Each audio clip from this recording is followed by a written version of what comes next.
മുനമ്പം മനുഷ്യക്കടത്ത് കേസിൽ നിന്ന് ന്യൂസ് 18 ബിഗ് എക്സ്ക്ലൂസീവ്. ന്യൂസിലാൻഡിലേക്ക് ആളുകളെ കടത്തിയ ഒരാൾ കൂടി പിടിയിലായി. ഡൽഹി അംബേദ്കർ നഗർ സ്വദേശി രവി സനൂപ് രാജയാണ് പിടിയിലായത്. ന്യൂസിലാൻഡിലേക്ക് പോകാൻ കേരളത്തിലെത്തി ഡൽഹിക്ക് തിരിച്ചുപോയ ആളാണ് രവി. ഡൽഹി സാകേത് കോടതി പരിസരത്ത് നിന്നാണ് കേരള പോലീസ് രവിയെ പിടികൂടിയത്. മോഷണവും പിടിച്ചുപറിയുമടക്കം 21 കേസുകൾ രവി പ്രതിയാണെന്ന് പോലീസ് പറഞ്ഞു. വിവരങ്ങളുമായി ഡൽഹിയിൽ നിന്ന് എം ഉണ്ണികൃഷ്ണൻ ചേരുന്നു. ഉണ്ണി, പ്രധാന പ്രതി തമിഴ്നാട്ടിൽ നിന്നും വിദേശത്തേക്ക് കടന്നതായുള്ള അഭ്യൂഹങ്ങൾക്കിടയിൽ കൂടിയാണ് രവി സനൂപ് രാജയെ പോലീസ് അറസ്റ്റ് ചെയ്തിരിക്കുന്നത്. എന്തെല്ലാം പുതിയ വിവരങ്ങളാണ് ലഭ്യമാകുന്നത് ഇപ്പോൾ? അതായത് മനുഷ്യക്കടത്ത് കേസിൽ രണ്ടാമത്തെ ആളാണ് ഇപ്പോൾ പിടിയിലാകുന്നത്. നേരത്തെ പ്രഭുവിനെയാണ് ഡൽഹി അംബേദ്കർ നഗർ കോളനിയിൽ നിന്നും പിടികൂടിയിരുന്നത്. ഇതിനു പിന്നാലെ രവി സനൂപ് രാജ എന്ന യുവാവിനെയാണ് പിടികൂടിയിരിക്കുന്നത്. ഇയാൾ ന്യൂസിലാൻഡിൽ പോകുന്നതിനായി കേരളത്തിലേക്ക് വന്നിരുന്നു എന്നാണ് പോലീസിന് ലഭിച്ച വിവരം. അതിനുശേഷം ഡൽഹിയിൽ തിരിച്ചെത്തിയതിനു ശേഷമാണ് ഇപ്പോൾ പിടികൂടാൻ കഴിഞ്ഞിരിക്കുന്നത്. ആലുവ SI KA സാബുവിന്റെ നേതൃത്വത്തിലുള്ള സംഘം ഇന്നിപ്പോൾ സാകേത് കോടതി പരിസരത്ത് നിന്നാണ് രവിയെ പിടികൂടിയിരിക്കുന്നത്. രവി ന്യൂസിലാൻഡിലേക്ക് പോകാൻ ശ്രമിച്ചതിന് പുറമെ രവിയുടെ കുടുംബാംഗങ്ങൾ ന്യൂസിലാൻഡിലേക്ക് പോയിട്ടുണ്ട്. അച്ഛനും അമ്മയും സഹോദരങ്ങളും ഒക്കെ ന്യൂസിലാൻഡിലേക്ക് പോയിട്ടുണ്ട് എന്നാണ് രവി തന്നെ സ്ഥിരീകരിച്ചിരിക്കുന്നത്. ഇതിൽ രവിയുടെ സഹോദരൻ രാകേഷും ആ സംഘത്തിൽ ഉൾപ്പെട്ടിട്ടുണ്ട്. ഏതെങ്കിലും തരത്തിൽ ഇടനിലക്കാരുമായി നേരിട്ട് ബന്ധമുണ്ടായിരുന്നോ, അവരെ സഹായിക്കാൻ വേണ്ടിയാണോ കേരളത്തിലേക്ക് പോയിരുന്നത് തുടങ്ങിയ കാര്യങ്ങളാണ് അന്വേഷിക്കുന്നത്. ഫോൺ രേഖകളടക്കം പരിശോധിച്ചുകൊണ്ട് അക്കാര്യത്തിലൊരു നിഗമനത്തിലെത്താനാണ് പോലീസിന്റെ ശ്രമം.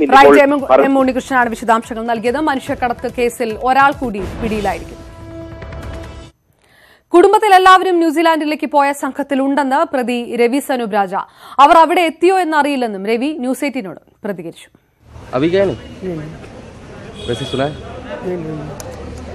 क्या फैमिली वाला पूरा गए? हाँ, मेरे तो फैमिली पूरी। कितने आदमी? मेरे तो भाई बहन सब चला गए। अच्छा, इस बोट में, इसी बोट में? हाँ। ये कहाँ गए? न्यूजीलैंड गए? हाँ। अच्छा, वो पहुँच गया? कुछ कोई खबर मिला है वहाँ से? नहीं, अभी तो कुछ पता नहीं, पहुँचे नहीं।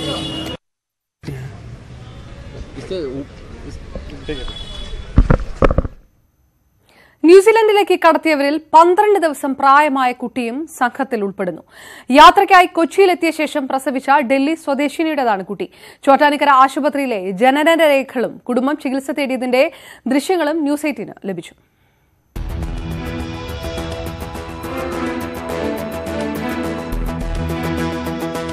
വിദേശയാത്രയിൽ സ്വന്തം ജീവൻ മാത്രമല്ല അവർ അമ്മാനമാടിയത്. പിറന്ന ദിവസങ്ങൾ മാത്രമായ കുഞ്ഞുങ്ങളെയുമാണ് ദുരിതയാത്രയ്ക്ക് ഒപ്പം കൂട്ടിയത്. ഡൽഹി അംബേദ്കർ നഗർ കോളനിയിൽ താമസക്കാരായ ബാബുകുമാറും ഭാര്യ പൂജയും ഒരു കുട്ടിയും ഡിസംബർ അവസാനമാണ് കേരളത്തിലെത്തിയത്. ഗർഭിണിയായ പൂജയെ ചികിത്സയ്ക്കായി ചോറ്റാനിക്കരയിലെ ആശുപത്രിയിൽ പ്രവേശിപ്പിച്ചുവെന്നാണ് ഞങ്ങൾക്ക് ലഭിച്ച CCTV ദൃശ്യങ്ങളിൽ നിന്ന് വ്യക്തമായത്.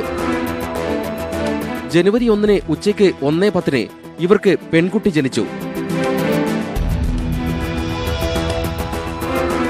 ചികിത്സ പൂർത്തിയാക്കി ജനുവരി 5 കൈക്കുഞ്ഞുമായി കുടുംബം ആശുപത്രി വിട്ടു. ജനുവരി 12 കുട്ടിക്ക് 12 ദിവസം മാത്രം പ്രായമുള്ളപ്പോഴാണ് ബോട്ടിൽ കുടുംബം കയറിപ്പോയത്. ബാബുകുമാറിനും ഭാര്യയ്ക്കുമെതിരെ ഡൽഹിയിൽ ഏതാനും കേസുകളുണ്ടെന്ന് അന്വേഷണത്തിൽ ബോധ്യമായി. പിഞ്ചുകുട്ടികളുമായി മകനും ഭാര്യയും പോയതിന്റെ ആശങ്കയിൽ കഴിയുന്ന മറ്റൊരു കുടുംബത്തെയും കണ്ടു അംബേദ്കർ നഗർ കോളനിയിൽ. പാൽ കുടിക്കണം. പൊണ്ടാട്ടി അണ്ണു, இன்னொரு பையன் இருக்கான், ராகவன், பெரிய பையன் ராகவன். அவனுக்கு ஒரு 6 வயசு இருக்கும். ராகவனுக்கு 6 வயசு இருக்கும். மதுரகிரியில் தான் இருக்கிறோம். போய் இன்னையோட 13 நாள் ஆகுது. இங்கேருந்து போய் 13 நாள் ஆகுது. பொண்ணு வரல, ஒன்றும் வரல. எனக்கு ഒന്നും சொல்லவும் ഇല്ല. കൈക്കുഞ്ഞുങ്ങൾ, സ്ത്രീകൾ, പ്രായമുള്ളവർ ഇവരെല്ലാം ബോട്ടിൽ കയറിയെന്നാണ് ഇതുവരെ ലഭ്യമായ മൊഴികളും രേഖകളും വ്യക്തമാക്കുന്നത്. മുൻകൂറായി പണം നൽകി ഉറപ്പിച്ച പദ്ധതിയിൽ നിന്ന് ആരോഗ്യ പ്രശ്നങ്ങളും സുരക്ഷാ ഭീഷണികളും ഒന്നും ഇവരെ പിന്തിരിപ്പിച്ചില്ല. ഡൽഹിയിൽ നിന്നും ക്യാമറാമാൻ KP ധനേഷിനൊപ്പം എം ഉണ്ണികൃഷ്ണൻ, ന്യൂസ് 18. മുനമ്പം മനുഷ്യക്കടത്ത് കേസിൽ കസ്റ്റഡിയിലുള്ളവരെയും ഇടനിലക്കാരെയും ഇന്റലിജൻസ് ബ്യൂറോ ചോദ്യം ചെയ്തു. വരും ദിവസങ്ങളിൽ ദേശീയ അന്വേഷണ ഏജൻസിയും ഇവരെ ചോദ്യം ചെയ്യും. മനുഷ്യക്കടത്തിന് ഉപയോഗിച്ച ദയാമാത ബോട്ടിന്റെ ദൃശ്യങ്ങൾ ന്യൂസ് 18 ലഭിച്ചു. കസ്റ്റഡിയിലെടുത്ത ഡൽഹി സ്വദേശി പ്രഭുവിനെയും ബോട്ടുടമ അനിൽകുമാറിനെയും മറ്റ് ചില ഇടനിലക്കാരെയുമാണ് ഇന്റലിജൻസ് ബ്യൂറോ ചോദ്യം ചെയ്തത്. ആലുവ SP ഓഫീസിൽ ദേശീയ ഏജൻസിയിലെ മുതിർന്ന ഉദ്യോഗസ്ഥർ നേരിട്ടെത്തിയായിരുന്നു ചോദ്യം ചെയ്യൽ. വരും ദിവസങ്ങളിൽ ദേശീയ അന്വേഷണ ഏജൻസിയും തമിഴ്നാട് ക്യൂ ബ്രാഞ്ചും ഇവരെ ചോദ്യം ചെയ്യും. ന്യൂസിലൻഡിലേക്ക് കടന്ന സംഘത്തിൽ ശ്രീലങ്കൻ സ്വദേശികളുണ്ടായിരുന്നുവെന്ന് പോലീസ് നേരത്തെ സ്ഥിരീകരിച്ചിരുന്നു. ഇത് സംബന്ധിച്ച വിവരങ്ങളാണ് ഇന്റലിജൻസ് ബ്യൂറോ ആദ്യം ശേഖരിച്ചത്. മനുഷ്യക്കടത്തിൽ കൂടുതൽ ഏജൻസികളുടെ ചോദ്യം ചെയ്യലുണ്ടാകുമെന്ന് Ernakulam rural SP Rahul R Nair സ്ഥിരീകരിച്ചു. ഇപ്പോൾ ഇൻവെസ്റ്റിഗേഷൻ നടക്കുകയാണ്. അതിൻ്റെ പുറത്ത് പറയത്തക്ക രീതിയിൽ കാര്യങ്ങളൊന്നും ആയിട്ടില്ല. അതുകൊണ്ടാണ് എല്ലാവരും അന്വേഷിക്കുന്നുണ്ട്. ആരൊക്കെയാണെന്ന് എനിക്ക് ഇപ്പോൾ പറയാൻ പറ്റില്ല. കസ്റ്റഡിയിലുള്ള ഡൽഹി സ്വദേശി പ്രഭുവും മുഖ്യകണ്ണിയായ ശ്രീകാന്തും ചെറായിലെ സീഷോർ റിസോർട്ടിലെ മുറിയിൽ ഒരുമിച്ച് കഴിഞ്ഞിരുന്ന വിവരവും അന്വേഷണ സംഘം ദേശീയ ഏജൻസികൾക്ക് കൈമാറി. മനുഷ്യക്കടത്തിന് ഉപയോഗിച്ച ദയാമാതാ ബോട്ടിന്റെ ദൃശ്യങ്ങൾ ന്യൂസ് 18 ലഭിച്ചു. അതിനിടെ മുനമ്പത്ത് നിന്ന് ന്യൂസിലൻഡിലേക്ക് പോയ സംഘത്തിലെ 80ഓളം പേർ ചോറ്റാനിക്കരയിലെ 5 ലോഡ്ജുകളിലായി താമസിച്ചിരുന്നുവെന്ന് പോലീസ് സ്ഥിരീകരിച്ചു. 2 ആഴ്ചയോളമാണ് ഇവർ ചോറ്റാനിക്കരയിലെ ലോഡ്ജുകളിൽ താമസിച്ചത്. SS Sharan, news 18 Kochi. ശുദ്ധിക്രിയാ വിവാദത്തിൽ വിശദീകരണം നൽകാൻ തന്ത്രിക്ക് ദേവസ്വം ബോർഡ് സമയം നീട്ടി നൽകി. നിയമവിദഗ്ധരുമായി ആലോചിക്കാൻ സമയം വേണമെന്ന കണ്ഠരര് രാജീവരുടെ അപേക്ഷ പരിഗണിച്ചാണ് 2 ആഴ്ച സമയം ദീർഘിപ്പിച്ച് നൽകിയത്. ശബരിമല റിട്ട് ഹർജികൾ അടുത്ത 8-ന് സുപ്രീംകോടതി പരിഗണിക്കുമെന്നാണ് സൂചന. ശബരിമലയിൽ യുവതികൾ പ്രവേശിച്ചതിനു പിന്നാലെ തന്ത്രി ശുദ്ധിക്രിയ നടത്തിയതിനാണ് വിശദീകരണം ചോദിച്ചത്. 2 ആഴ്ചയ്ക്കുള്ളിൽ വിശദീകരണം നൽകണമെന്നായിരുന്നു ദേവസ്വം ബോർഡിന്റെ ആവശ്യം. സമയം ഇന്ന് അവസാനിക്കുന്ന സാഹചര്യത്തിൽ കുറച്ചു ദിവസം കൂടി ദീർഘിപ്പിച്ചു നൽകണമെന്ന് തന്ത്രി ദേവസ്വം ബോർഡിനോട് ആവശ്യപ്പെട്ടു. ശബരിമലയായതിനാൽ നിയമവിദഗ്ധരുമായി കൂടിയാലോചനയ്ക്ക് സമയം ലഭിച്ചില്ലെന്നും വിശദീകരണം നൽകാൻ കൂടുതൽ സമയം നൽകണമെന്നുമാണ് ആവശ്യം. ഇത് പരിഗണിച്ചാണ് 2 ആഴ്ച കൂടി നീട്ടി നൽകുവാനുള്ള തീരുമാനം. അദ്ദേഹം ശബരിമലയായിരുന്നതുകൊണ്ട് അദ്ദേഹത്തിന് നിയമജ്ഞന്മാരുമായിട്ട് ആലോചിക്കാൻ കഴിഞ്ഞിട്ടില്ല. അദ്ദേഹം 2 ആഴ്ച കൂടെ വേണമെന്ന് ആവശ്യപ്പെട്ടത് ഞങ്ങൾ അനുവദിച്ചിട്ടുണ്ട്. അത് സാധാരണ ഒരു നീതിയുടെ പ്രശ്നമാണ്. ആ നീതിയുടെ ഇത് മാത്രം നോക്കിയിട്ട് മാത്രമാണ് ഞങ്ങൾ ചെയ്തിട്ടുള്ളത്. ശബരിമല സ്ത്രീ പ്രവേശന വിധിയെ ചോദ്യം ചെയ്തുള്ള റിട്ട് ഹർജികൾ സുപ്രീംകോടതി അടുത്ത മാസം 8-ന് പരിഗണിച്ചേക്കും. സുപ്രീംകോടതി വെബ്സൈറ്റിൽ സൂചിപ്പിച്ചിരിക്കുന്ന താൽക്കാലിക തീയതി പ്രകാരമാണിത്. സംസ്ഥാന സർക്കാർ ഹർജികളും ഫെബ്രുവരി 8-ന് സുപ്രീംകോടതി പരിഗണിക്കാനാണ് സാധ്യത. സംസ്ഥാന സർക്കാരിന്റെ 2 ഹർജികളാണ് സുപ്രീംകോടതിയിൽ ഉള്ളത്. കേരള ഹൈക്കോടതിയിലുള്ള എല്ലാ ഹർജികളും സുപ്രീംകോടതിയിലേക്ക് മാറ്റാനാണ് ഒരു ഹർജി. ഹൈക്കോടതി നിരീക്ഷണ സമിതിയെ നിയമിച്ചതിന് എതിരെയാണ് 2ാമത്തെ ഹർജി. യുവതീ പ്രവേശനം ചോദ്യം ചെയ്തു നൽകിയ 4 റിട്ട് ഹർജികളും ഫെബ്രുവരി 8-ന് പരിഗണിച്ചേക്കുമെന്നും വെബ്സൈറ്റ് വ്യക്തമാക്കുന്നു. തിരുവിതാംകൂർ ദേവസ്വം ബോർഡ് നൽകിയ സാവകാശ ഹർജിക്ക് മാത്രം ഇതുവരെ തീയതി നൽകിയിട്ടില്ല. ന്യൂസ് 18 തിരുവനന്തപുരം, ഡൽഹി. തിരുവനന്തപുരത്ത് നടന്ന അയ്യപ്പ ഭക്ത സംഗമം സവർണ യോഗമെന്ന് SNDP യോഗം ജനറൽ സെക്രട്ടറി വെള്ളാപ്പള്ളി നടേശൻ. വനിതാ മതിലിന്റെ പിറ്റേ ദിവസം ശബരിമലയിൽ സ്ത്രീകൾ കയറിയതോടെ മതിൽ കെണിയായി മാറി. ശബരിമല വിഷയം രാഷ്ട്രീയമായി BJPക്കാണ് നേട്ടമുണ്ടാക്കിയതെന്നും വെള്ളാപ്പള്ളി നടേശൻ പറഞ്ഞു. ശബരിമല വിഷയത്തിൽ സംഘപരിവാർ സംഘടനകൾ നടത്തിയിരുന്ന സമരങ്ങളെ വിമർശിച്ചിരുന്ന വെള്ളാപ്പള്ളി അയ്യപ്പ ഭക്ത സംഗമത്തെക്കുറിച്ച് അതേ നിലപാട് ആവർത്തിക്കുകയാണ്. ഒരു സവർണ ഐക്യം അവിടെ ഊരിത്തിരിഞ്ഞ് കണ്ടു എന്ന് പറയുന്നതായിരിക്കും ഒരു സത്യം. വനിതാ മതിൽ നടന്ന ദിവസം മാത്രം വിജയിച്ച പരിപാടിയാണ്. തൊട്ടടുത്ത ദിവസം ശബരിമലയിൽ സ്ത്രീ പ്രവേശനം നടന്നതോടെ അത് പൊളിഞ്ഞുപോയി. വനിതാ മതിൽ കെണിയല്ലായിരുന്നു, കാര്യം നന്നായി. പക്ഷേ അന്ത്യം പിറ്റേ ദിവസം അത് പൊളിഞ്ഞുപോയി. ശബരിമല വിഷയത്തിലെ രാഷ്ട്രീയ പോരാട്ടം കേരളത്തിൽ നടക്കുന്നതിനിടെ ഇതിന്റെ നേട്ടം കൊയ്തത് ആരെന്ന ചോദ്യത്തിന് വെള്ളാപ്പള്ളിക്ക് ഉത്തരമുണ്ട്. ഇതുവരെ ഇടത് നിലപാടിനൊപ്പം ചേർന്ന് നിന്ന വെള്ളാപ്പള്ളി ഇക്കാര്യത്തിൽ BJPയാണ് വിജയിയെന്ന് പ്രഖ്യാപിക്കുന്നു. ഗുണമാർക്ക് കിട്ടുമെന്ന് പറഞ്ഞാൽ ഒരുപക്ഷെ ഇപ്പോ ഇതുവരെ മുന്നിൽ കയറാൻ സാധിച്ചത് BJPക്ക് തന്നെയാണ്. ശബരിമല വിഷയത്തിൽ സുപ്രീംകോടതിയിലടക്കം കഴിഞ്ഞ ദിവസങ്ങളിലുണ്ടായ സംഭവങ്ങളെയും വിമർശിക്കുകയാണ് വെള്ളാപ്പള്ളി. പക്ഷേ സർക്കാരല്ല, സർക്കാരിന്റെ ഉപദേശികളാണ് ഇതിന് കാരണമെന്നാണ് വെള്ളാപ്പള്ളിയുടെ അഭിപ്രായം. ന്യൂസ് 18 കോട്ടയം. KSRTC എംപാനൽ നിയമനത്തിനെതിരെ PSC ഹൈക്കോടതിയിൽ വിശദീകരണം നൽകി. നിയമം നിലവിലുള്ളപ്പോൾ പിൻവാതിൽ വഴി നിയമനം നടത്തുന്നത് തെറ്റാണെന്നാണ് PSCയുടെ വിശദീകരണം. സർക്കാർ സർവീസുകളിൽ പിൻവാതിൽ നിയമനം നിലനിൽക്കില്ലെന്ന് PSC ഹൈക്കോടതിയെ അറിയിച്ചു. KSRTCയിലെ നിയമനങ്ങൾ സംബന്ധിച്ച് വ്യക്തമായ നിയമങ്ങൾ നിലവിലുണ്ട്. ഈ സാഹചര്യത്തിൽ പിൻവാതിൽ നിയമനം തെറ്റാണ്. അത് ജനങ്ങളോടുള്ള വഞ്ചനയാണെന്നും PSC സത്യവാങ്മൂലത്തിൽ പറയുന്നു. KSRTCയിൽ താൽക്കാലിക ജീവനക്കാരെ നിയമിക്കുകയും പിന്നീട് അവരെ സ്ഥിരപ്പെടുത്തുകയും ചെയ്യുന്നു. ഇത് സർക്കാർ ജോലി തേടുന്ന ഉദ്യോഗാർത്ഥികളുടെ അവസരം നിഷേധിക്കലാണ്. 2010 റിസർവ് കണ്ടക്ടർ തസ്തികയിലേക്ക് PSC വിജ്ഞാപനം ഇറക്കിയിരുന്നു. 2012 എഴുത്തുപരീക്ഷയും നടത്തി. 2013 റാങ്ക് ലിസ്റ്റ് പ്രസിദ്ധീകരിച്ചു.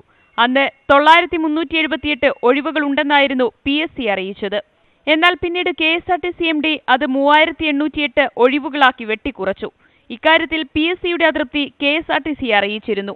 പിന്നീട് 2016 ഒക്ടോബറിൽ മുഴുവൻ ഒഴിവുകളും റിപ്പോർട്ട് ചെയ്യാൻ ഹൈക്കോടതി KSRTCയോട് ആവശ്യപ്പെട്ടു.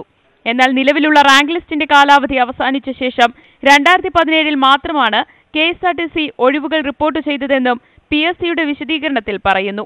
ഹർജി നാളെ ഹൈക്കോടതി പരിഗണിക്കും. അതേസമയം പിരിച്ചുവിട്ട എംപാനൽ കണ്ടക്ടർമാർ ഇന്ന് സെക്രട്ടേറിയറ്റിന് മുന്നിൽ സമരം ആരംഭിച്ചു. ഇവർ ശയന പ്രദക്ഷിണ സമരവും നടത്തി. നിയമസഭ തുടങ്ങുന്നതുവരെ സെക്രട്ടേറിയറ്റിന് മുന്നിൽ സമരം തുടരും. 25-ന് നിയമസഭയിലേക്ക് മാർച്ചും നടത്തും. ന്യൂസ് 18 കൊച്ചി, തിരുവനന്തപുരം. സമരത്തിലൂടെ എംപാനൽ ജീവനക്കാർ സർക്കാരിനെ സമ്മർദ്ദത്തിലാക്കാൻ ശ്രമിക്കുന്നുവെന്ന് മന്ത്രി AK ശശീന്ദ്രൻ.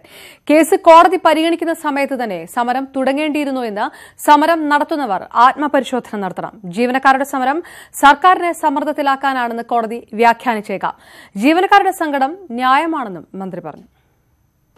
PSC നിയമന നടപടികൾ പൂർത്തിയായിരിച്ചതിന് ശേഷം മാത്രമേ ഈ കാര്യം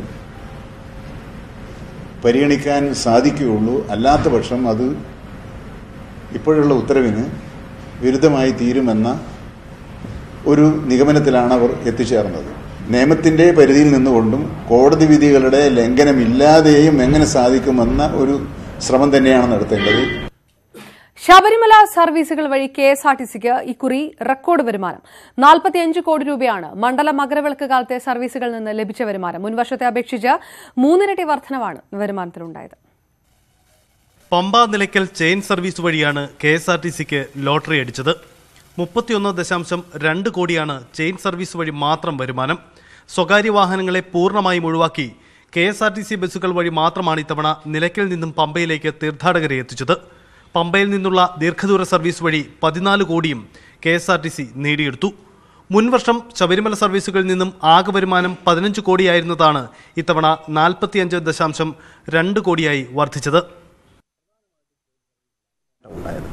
കഴിഞ്ഞ വർഷം നമുക്ക് 15.2 കോടി കിട്ടിയെങ്കിൽ ഇത് 45.2 കോടി. അത് അല്പം കൂടി വർദ്ധിക്കുവാനേ സാധ്യതയുള്ളൂ. കാരണം ചില സ്ഥലങ്ങളിലൊക്കെ ഇവർ ബസ് പോയി സ്റ്റോപ്പ് ചെയ്തപ്പോൾ കളക്ഷൻ അവിടെയാണ് കൊടുത്തിട്ടുള്ളത്. പമ്പ നിലയ്ക്കൽ സർവീസുകളിൽ AC ബസ്സുകളോടായിരുന്നു തീർത്ഥാടകർക്ക് പ്രിയം. 44 AC ബസ്സുകളാണ് ഇത്തവണ സർവീസ് നടത്തിയത്. 99 നോൺ AC ബസ്സുകളും 10 ഇലക്ട്രിക് ബസ്സുകളും ഇത്തവണ സർവീസിനുണ്ടായിരുന്നു. വരും വർഷങ്ങളിൽ സർവീസ് ശക്തിപ്പെടുത്തുന്നതിനായി പമ്പ ഡിപ്പോയിൽ കൂടുതൽ സൗകര്യങ്ങൾ അനുവദിക്കണമെന്നാണ് KSRTCയുടെ ആവശ്യം. ന്യൂസ് 18 തിരുവനന്തപുരം. കർണാടകത്തിൽ കോൺഗ്രസ് MLA ആനന്ദ് സിംഗ് ആശുപത്രിയിലായത് നെഞ്ചുവേദന കാരണമാണെന്ന കോൺഗ്രസ് വാദം പൊളിഞ്ഞു. റിസോർട്ടിലെ അടിപിടിയിൽ പരിക്കേറ്റാണ് ആനന്ദ് സിംഗിന് പരിക്കേറ്റതെന്ന് വ്യക്തമാക്കുന്ന രേഖകളും ദൃശ്യങ്ങളും ന്യൂസ് 18 ലഭിച്ചു. ആനന്ദ് സിംഗിനെ അടിച്ച MLA JL ഗണേഷ് മാപ്പ് പറഞ്ഞു. MLAക്കെതിരെ വധശ്രമത്തിന് പോലീസ് കേസെടുത്തു. നെഞ്ചുവേദന കാരണം ആശുപത്രിയിലായെന്ന് കോൺഗ്രസ് പറയുന്ന MLA ആനന്ദ് സിംഗിന്റെ ദൃശ്യങ്ങളാണിത്. മൂക്കിൽ ചതവേറ്റ് രക്തം കട്ടപിടിച്ചിരിക്കുന്നു. അടിയേറ്റ കണ്ണ് വീങ്ങിയിട്ടുണ്ട്. കഴുത്തിലും നെഞ്ചിലും ചതവുള്ളതായി പരിശോധനാ റിപ്പോർട്ടിൽ രേഖപ്പെടുത്തിയിരിക്കുന്നു. BJP റാഞ്ചിക്കൊണ്ടു പോകാതിരിക്കാനാണ് കോൺഗ്രസ് MLAമാരെ റിസോർട്ടിലേക്ക് മാറ്റിയത്. പക്ഷേ അവിടെ അവർ തമ്മിൽ തർക്കമായി. ബെല്ലാരി ജില്ലയിലെ MLAമാരായ ആനന്ദ് സിംഗും JL ഗണേഷും BJP ബന്ധത്തെ ചൊല്ലി തമ്മിൽ കുത്തുവാക്കു പറഞ്ഞു. ഒടുവിൽ ഗണേഷ് ബിയർ കുപ്പി കൊണ്ട് ആനന്ദ് സിംഗിന്റെ തലക്കടിച്ചു. DK ശിവകുമാർ അടക്കമുള്ള നേതാക്കൾ ആദ്യം സംഭവം നിഷേധിച്ചിരുന്നു. എന്നാൽ തെളിവുകൾ പുറത്തുവന്നതോടെ സംഭവം കോൺഗ്രസ് സമ്മതിച്ചു. ചെറിയ അടിപിടി ഉണ്ടായെന്ന് കോൺഗ്രസ് വക്താവ് മധു ഗൌഡയും മന്ത്രി സമീർ അഹമ്മദ് ഖാനും സമ്മതിച്ചു. ദേഷ്യത്തിൽ പ്രതികരിച്ചു പോയതിന് JL ഗണേഷ് MLA മാപ്പ് ചോദിച്ചു. ഭർത്താവിനെ അടിച്ച ഗണേഷിനെ വെറുതെ വിടില്ലെന്ന് ആനന്ദ് സിംഗിന്റെ ഭാര്യ ലക്ഷ്മി സിംഗ് പറഞ്ഞു. കോൺഗ്രസിൽ ഇതൊക്കെ സ്ഥിരം ഏർപ്പാടാണെന്നായിരുന്നു BJPയുടെ പരിഹാസത്തോടെയുള്ള പ്രതികരണം. और एकजुटता का एक नज़ारा जो है सबसे पहले कर्नाटक में लोगों ने देखा था.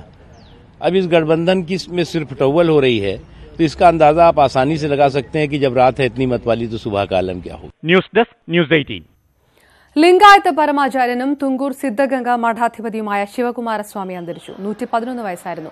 ശ്വാസകോശ അണുബാധ കാരണം 15 ദിവസമായി ചികിത്സയിലായിരുന്നു. സംസ്കാരം നാളെ വൈകിട്ട് 4:30 നടക്കും. 2015 രാജ്യം പത്മഭൂഷൺ നൽകി ആദരിച്ചിരുന്നു. ബസവേശ്വരന്റെ പുനർജന്മമായാണ് സ്വാമിയെ വിശ്വാസികൾ കണക്കാക്കുന്നത്. 100-ലധികം വിദ്യാഭ്യാസ സ്ഥാപനങ്ങളുള്ള ശ്രീ സിദ്ധഗംഗ എഡ്യൂക്കേഷൻ സൊസൈറ്റിയുടെ തലവനായിരുന്നു അദ്ദേഹം. സ്വാമിയുടെ വിയോഗത്തെ തുടർന്ന് കർണാടകത്തിലെ രാഷ്ട്രീയ പാർട്ടി പരിപാടികളെല്ലാം റദ്ദാക്കി. സർക്കാരിനെതിരായ BJP നീക്കം പ്രതിരോധിക്കാൻ റിസോർട്ടിലേക്ക് മാറ്റിയ MLAമാരോട് തിരികെ എത്താൻ കോൺഗ്രസ് ആവശ്യപ്പെട്ടു. മുന്നാക്കക്കാർക്കുള്ള സാമ്പത്തിക സംവരണം രാജ്യത്ത് നടപ്പായി തുടങ്ങി. ഫെബ്രുവരി 1 മുതൽ എല്ലാ കേന്ദ്ര സർക്കാർ തസ്തികകളിലും മുന്നാക്ക സംവരണം നിലവിൽ വരും. അടുത്ത അധ്യയന വർഷം തന്നെ സ്വകാര്യ സ്ഥാപനങ്ങളടക്കം എല്ലാ വിദ്യാഭ്യാസ സ്ഥാപനങ്ങളിലും മുന്നാക്ക സംവരണം നടപ്പാക്കാൻ സംസ്ഥാനങ്ങൾക്ക് നിർദ്ദേശം നൽകി. 8 ഉന്നത സ്ഥാപനങ്ങളിൽ സംവരണം വേണ്ടെന്നും തീരുമാനിച്ചു. തെരഞ്ഞെടുപ്പ് വിജ്ഞാപനം വരും മുൻപ് തന്നെ സംവരണം നടപ്പാക്കാൻ അതിവേഗ നടപടികളാണ് കേന്ദ്രം കൈക്കൊണ്ടത്. സംവരണത്തിനായുള്ള ഭരണഘടനാ ഭേദഗതി വിജ്ഞാപനത്തിലൂടെ നിലവിൽ വന്നു. ഫെബ്രുവരി 1 മുതൽ കേന്ദ്ര തസ്തികകളിൽ സംവരണം നടപ്പാകും. മുന്നാക്കക്കാരിൽ സാമ്പത്തികമായി പിന്നാക്കം നിൽക്കുന്ന ആളാണെന്ന് തഹസീൽദാരാണ് സർട്ടിഫിക്കറ്റ് നൽകേണ്ടത്. 5 ഏക്കർ വരെ കൃഷിഭൂമിയുള്ള 1000 ചതുരശ്ര അടിയിൽ കുറഞ്ഞ വീടുള്ളവർക്ക് സർട്ടിഫിക്കറ്റ് ലഭിക്കും. വാർഷിക വരുമാനം 8 ലക്ഷത്തിൽ കൂടരുത്. വിദ്യാഭ്യാസ സ്ഥാപനങ്ങളിൽ 2019-20 അധ്യയന വർഷം തന്നെ സംവരണം നടപ്പാക്കാൻ സംസ്ഥാനങ്ങളോടും കേന്ദ്രം നിർദ്ദേശിച്ചു. Government has decided to implement 10% EBC quota right from this academic year 2019-2020. This will be done without disturbing the SC, ST, OBC reservations. SC, ST, OBC reservations will be kept intact. ന്യൂനപക്ഷ സ്ഥാപനങ്ങളിലും 8 ഉന്നത സ്ഥാപനങ്ങളിലും സംവരണം വേണ്ടെന്നും തീരുമാനിച്ചിട്ടുണ്ട്. കേരളത്തിൽ തിരുവനന്തപുരത്തുള്ള space physics ലബോറട്ടറിയാണ് സംവരണം ബാധകമല്ലാത്ത ഉന്നത സ്ഥാപനം. കേന്ദ്ര സർവകലാശാലകളോട് സംവരണത്തിനായി സീറ്റുകൾ കൂട്ടാൻ ആവശ്യപ്പെട്ടു. മറ്റു സംവരണങ്ങളെ ബാധിക്കാതിരിക്കാൻ 10% സീറ്റ് കൂട്ടിയ ശേഷമാകും സാമ്പത്തിക സംവരണം നടപ്പാക്കുക. എന്നാൽ ഈ വർഷം സംവരണം നടപ്പാക്കാൻ പ്രായോഗിക ബുദ്ധിമുട്ടുകളുണ്ടെന്ന് IIM-കളും IIT-കളും സർക്കാരിനെ അറിയിച്ചു. ഹോസ്റ്റൽ സീറ്റുകളടക്കം കൂട്ടാൻ സമയം വേണമെന്നാണ് ആവശ്യം. News desk news 18. കോടികളെ നിക്ഷേപ തട്ടിപ്പ് നടത്തിയ ഹീര ഗ്രൂപ്പിനെ കോഴിക്കോട്ട് പരിചയപ്പെടുത്തിയത് ഉത്തരേന്ത്യൻ സ്വദേശി. കോഴിക്കോട് ദീർഘകാലം മാർബിൾ വ്യവസായം നടത്തിയിരുന്ന രാജസ്ഥാൻ സ്വദേശി സുലൈമാനാണ് ഹീര ഗ്രൂപ്പിനെ കോഴിക്കോടിന് പരിചയപ്പെടുത്തുന്നത്. സാമ്പത്തിക തട്ടിപ്പിൽ കമ്പനി പൂട്ടിയതോടെ സുലൈമാൻ നാടുവിട്ടു. ആദ്യകാല നിക്ഷേപരെ സുലൈമാന്റെ സൌഹൃദം മുതലാക്കിയാണ് ഹീര ഗ്രൂപ്പ് വലയിലാക്കിയത്. 2013 ജനുവരിയിലാണ് ഹീര ഗ്രൂപ്പിന്റെ കേരളത്തിലെ ആദ്യ ഓഫീസ് ഹീര ഗോൾഡ് എക്സിം എന്ന പേരിൽ കോഴിക്കോട് MK റോഡിൽ പ്രവർത്തനം ആരംഭിക്കുന്നത്. ഇതിനു മുൻപ് തന്നെ ഹീരയുമായി ബന്ധപ്പെട്ടവർ കോഴിക്കോട്ട് എത്തിയിരുന്നതായാണ് ലഭിക്കുന്ന വിവരങ്ങൾ. പലിശരഹിത ലാഭവിഹിതം എന്ന പേരിൽ ഇസ്ലാം മത വിശ്വാസികളുടെ വിശ്വാസം ആർജിക്കുകയായിരുന്നു ആദ്യപടി. ഇതിന് ഉപയോഗിച്ചത് രാജസ്ഥാൻ സ്വദേശിയായ സുലൈമാനെയാണ്. വർഷങ്ങളായിട്ട് കോഴിക്കോട് ചിരപരിചിതനായ രാജസ്ഥാനിലെ ജോധ്പൂർ സ്വദേശിയായ സുലൈമാനാണ് ഈ ഹീര ഗോൾഡിനെ കോഴിക്കോട്ടേക്ക് പരിചയപ്പെടുത്തുന്നത്. ഒക്കെ ബാങ്ക് ത്രൂ ആണ്. അതുകൊണ്ടൊരു അഡ്രസ്സ് ഉണ്ട്. അതുകൊണ്ട് ഒരിക്കലും കാരണവശാലും ചീറ്റിംഗ് ഉണ്ടാവില്ല, ഒരു ബുദ്ധിമുട്ടുണ്ടാവില്ല. അന്ന് നമ്മളിപ്പോഴത്തെ മിക്ക ആളുകളും ധരിച്ചിരിക്കുന്നത് അങ്ങനെയാണ്. 100% ഒരു വിശ്വാസം അങ്ങനെയായിരുന്നു. പിന്നെ മതപരമായ ഒരു കണക്ഷനും. ദീർഘകാലമായി കോഴിക്കോട് ടൈൽസ് മാർബിൾ ബിസിനസ് നടത്തുന്ന സുലൈമാനിലുള്ള വിശ്വാസവും ആളുകളെ ഹീര ഗ്രൂപ്പിലേക്ക് ആകർഷിച്ചു. ആ വിശ്വാസം മുതലാക്കിയ കമ്പനി ആദ്യം ലാഭവിഹിതം നൽകിയതോടെ ബിസിനസ് ശൃംഖല വ്യാപിച്ചു. പക്ഷേ ഹീരയുടെ തട്ടിപ്പ് പുറത്തായതിൽ പിന്നെ രാജസ്ഥാൻകാരനായ സുലൈമാൻ കോഴിക്കോട് നിന്നും മുങ്ങി. ഹീര ഗ്രൂപ്പിൽ പണം നിക്ഷേപിച്ച് വഞ്ചിതരായ കൂടുതൽ പേർ ഇപ്പോൾ പരാതിയുമായി രംഗത്തെത്തിയിട്ടുണ്ട്. പ്രദീപ് നാരായണൻ, ന്യൂസ് 18, കോഴിക്കോട്. മന്ത്രി KT ജലീലിനെതിരായ ബന്ധു നിയമന പരാതിയിൽ അന്വേഷണമില്ലാത്തത് എന്തുകൊണ്ടാണെന്ന് മുഖ്യമന്ത്രി വ്യക്തമാക്കണമെന്ന് യൂത്ത് ലീഗ് സംസ്ഥാന ജനറൽ സെക്രട്ടറി PK ഫിറോസ്. പരാതി സർക്കാരിലേക്ക് അയച്ചിട്ടുണ്ടെന്നാണ് വിജിലൻസ് നിലപാട്. എന്തുകൊണ്ട് അന്വേഷണമില്ലെന്ന ചോദ്യത്തിന് വിജിലൻസിന് മറുപടിയില്ലെന്നും ഫിറോസ് ആരോപിച്ചു. വിജിലൻസ് ഡയറക്ടർക്ക് വേണ്ടി നൽകിയിട്ടുള്ള മറുപടിയിൽ പറയുന്നത് യൂത്ത് ലീഗ് നൽകിയ പരാതി സർക്കാരിലേക്ക് അയച്ചു കൊടുത്തിട്ടുണ്ട്. സർക്കാരിൽ നിന്നും യാതൊരു തരത്തിലുള്ള കമ്മ്യൂണിക്കേഷനും ലഭ്യമായിട്ടില്ല എന്നാണ്. എന്നാൽ എന്തുകൊണ്ടാണ് അന്വേഷണം ആരംഭിക്കാത്തത് എന്നതിന് ഒരു മറുപടിയും വിജിലൻസ് ഡയറക്ടർ നൽകിയിട്ടില്ല. സർക്കാർ എന്തുകൊണ്ടാണ് വിജിലൻസ് അയച്ചു കൊടുത്ത പരാതിയിൽ മറുപടി കൊടുക്കാത്തത് എന്നതിനെ സംബന്ധിച്ചും വിവരാവകാശ പ്രകാരം ചോദിച്ച ചോദ്യത്തിന് മറുപടിയില്ല. ചാലക്കുടിയിലെ നിറ്റ ജലാറ്റിൻ കമ്പനിക്കെതിരെ വീണ്ടും പ്രതിഷേധവുമായി സമരസമിതി രംഗത്ത്. കോടതി ഉത്തരവ് ലംഘിച്ച് നിറ്റ ജലാറ്റിൻ കമ്പനി ചാലക്കുടി പുഴയിൽ നിന്ന് ജലം ഊറ്റുന്നു എന്നാരോപിച്ചാണ് സമരസമിതിയുടെ പ്രതിഷേധം. പോലീസ് സ്ഥലത്തെത്തി പ്രതിഷേധക്കാരെ അറസ്റ്റ് ചെയ്ത് നീക്കി. ചാലക്കുടി പുഴയിൽ നിന്നും നീറ്റ ജലാറ്റിൻ കമ്പനി വെള്ളമെടുക്കുന്നതിനെതിരെ സമരം ശക്തമായ സാഹചര്യത്തിൽ വ്യവസായ മന്ത്രി EP ജയരാജന്റെ അധ്യക്ഷതയിൽ ചർച്ച നടത്തിയിരുന്നു. സമരസമിതിയുടെ ആവശ്യം മന്ത്രി തള്ളുകയും സമീപത്തെ തോട് വൃത്തിയാക്കി ചാലക്കുടി പുഴയിൽ നിന്നും വെള്ളമെടുക്കാൻ കമ്പനിക്ക് അനുമതി നൽകുകയും ചെയ്തു. ഇതിനെതിരെയാണ് സമരസമിതി കോടതിയെ സമീപിച്ചത്. തുടർന്ന് ചാലക്കുടി മുൻസിഫ് കോടതി വെള്ളമെടുക്കുന്നത് തടഞ്ഞു. എന്നാൽ തോട് വൃത്തിയാക്കി വെള്ളമെടുക്കുന്ന പ്രവൃത്തി നീറ്റ ജലാറ്റിൻ കമ്പനി തുടർന്നു. ഇതിനെതിരെയായിരുന്നു സമരസമിതിയുടെ പ്രതിഷേധം. പ്രതിഷേധിച്ച 19 പേരെ പോലീസ് അറസ്റ്റ് ചെയ്തു നീക്കി. പോലീസിന്റെ ഫോഴ്സ് ഉപയോഗിച്ചിട്ട് കമ്പനി കാശ് ചെലവാക്കി ഇത് ചെയ്യണം. അതേസമയം സർക്കാർ ഉത്തരവ് പ്രകാരമുള്ള തോട് നന്നാക്കൽ മാത്രമാണ് നടന്നത് എന്നാണ് ജലസേചന വകുപ്പിന്റെ വിശദീകരണം.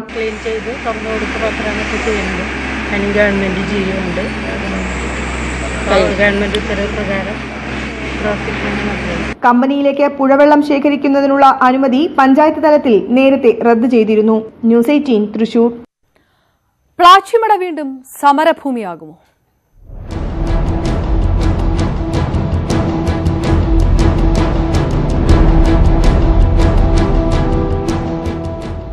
പ്ലാച്ചിമട ട്രൈബ്യൂണൽ ബിൽ യാഥാർത്ഥ്യമാകാത്തതിനെതിരെ വീണ്ടും പ്രതിഷേധത്തിനൊരുങ്ങി സമരസമിതി. ന്യൂനതകൾ പരിഹരിച്ച് പ്ലാച്ചിമട ബിൽ വീണ്ടും അവതരിപ്പിക്കുമെന്ന സംസ്ഥാന സർക്കാർ വാഗ്ദാനം നടപ്പിലാക്കാത്തതാണ് തുടർ പ്രക്ഷോഭം നടത്താൻ കാരണം. ഇക്കാര്യങ്ങൾ ചർച്ച ചെയ്യാൻ ഈ മാസം 24-ന് സമരസമിതി യോഗം ചേരും. പ്ലാച്ചിമട ട്രിബ്യൂണൽ ബിൽ രാഷ്ട്രപതി അംഗീകരിക്കാത്ത സാഹചര്യത്തിൽ ന്യൂനതകൾ പരിഹരിച്ച് പുതിയ ബിൽ പാസാക്കുമെന്നായിരുന്നു സംസ്ഥാന സർക്കാർ വാഗ്ദാനം. ബിൽ യാഥാർത്ഥ്യമാക്കാൻ നടപടിയെടുക്കണമെന്നാവശ്യപ്പെട്ട് 2017 ഏപ്രിൽ മാസം പ്ലാച്ചിമട സമരസമിതി സമരം നടത്തിയിരുന്നു. തുടർന്ന് മുഖ്യമന്ത്രി സമരക്കാരുമായി നടത്തിയ ചർച്ചയിൽ ബില്ലിന്റെ കാര്യത്തിൽ 6 മാസത്തിനകം പരിഹാരം കാണുമെന്ന് ഉറപ്പു നൽകി. എന്നാൽ 1.5 വർഷമായിട്ടും സർക്കാർ അലംഭാവം തുടരുകയാണെന്ന് സമരസമിതി ആരോപിച്ചു. മുഖ്യമന്ത്രിയുമായിട്ടുള്ള ചർച്ചയിൽ തന്നെ സർക്കാർ ഉറപ്പ് നൽകിയിരുന്നു 6 മാസത്തിനുള്ളിൽ ഞങ്ങൾ ഈ പ്രശ്നത്തിന് പരിഹാരം കാണാമെന്ന് പറഞ്ഞു. 6 മാസം പോയിട്ട് ഇപ്പോൾ 1.5 വർഷം കഴിഞ്ഞിട്ട് ഇതിൽ യാതൊരു നടപടികളും തന്നെ ഇപ്പം നമ്മളിപ്പോൾ കാണാൻ കഴിയുന്നതും ഈ കൊക്കക്കോളയെ സഹായിക്കുന്ന ഒരു നിലപാടായിട്ട് സർക്കാർ മുന്നോട്ട് പോകുന്നതാണ്. പ്ലാച്ചിമടയിൽ പുതിയ സംരംഭം തുടങ്ങാനുള്ള കൊക്കക്കോളയുടെ നീക്കം വീണ്ടും വിവാദമായ സാഹചര്യത്തിൽ പ്രതിഷേധം ശക്തമാക്കാനാണ് തീരുമാനം. ഇക്കാര്യങ്ങൾ ചർച്ച ചെയ്യാൻ ജനുവരി 24-ന് സമരസമിതി യോഗം ചേരും. നഷ്ടപരിഹാരം ലഭിക്കാതെ പ്ലാച്ചിമടയിൽ ഒരു പദ്ധതിയും അംഗീകരിക്കില്ലെന്നാണ് സമരസമിതിയുടെ നിലപാട്. ന്യൂസ് 18 പാലക്കാട്.